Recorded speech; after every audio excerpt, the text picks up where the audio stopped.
এই মাঠে এই জায়গায় আজ থেকে 5 দিন আগে দেশের স্বরাষ্ট্রমন্ত্রী সভা করেছিলেন। সংবাদ মাধ্যমের যারা উপস্থিত ছিল তারা একবারও মাঠের ছবিটা দেখাচ্ছে না, 30 মিনিট ধরে খালি স্বরাষ্ট্রমন্ত্রীর মুখটা দেখিয়ে গেছে। তার কারণ মাঠের যা পরিস্থিতি ছিল আর এদের পরিবর্তন যাত্রায় যা ভিড় হচ্ছে, একটা গ্রামে যদি জেসিবি দিয়ে মাটি কাটা হয় সেটা দেখতে তার থেকে বেশি লোক জড়ো হবে। চায়ের দোকানে সকালে আড্ডা মারতে বেশি লোক জড়ো হবে। আমি আজ সংবাদ মাধ্যমের বন্ধুদের বলবো, আমার মুখটা না দেখিয়ে মাঠের ছবিটা আগামী 20-25 মিনিট দেখাবে। 4 দিনের ব্যবধানে তৃণমূল কংগ্রেস সভা করেছে, ট্রেলারটা দেখালাম।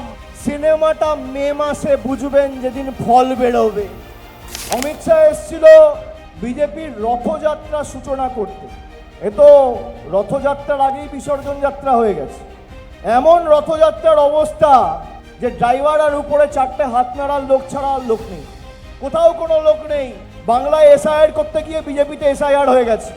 বাংলার মানুষের অধিকার কাটতে গিয়ে নিজেদের গর্ত নিজেদের কবর নিজেরাই খুঁড়েছে।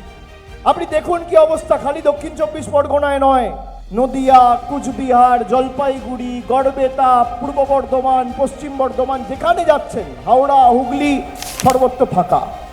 তোমার কাছে সব আছে, মোদি বাবু, অমিত শাহ বাবু, বিজেপির একাধিক কেন্দ্রীয় মন্ত্রী, বিজেপির একাধিক মুখ্যমন্ত্রী, ED, election commission, NIA, income tax, আধা সামরিক বাহিনী, গতি মিডিয়া, বিচার ব্যবস্থার বন্ধুরা, সব তোমাদের।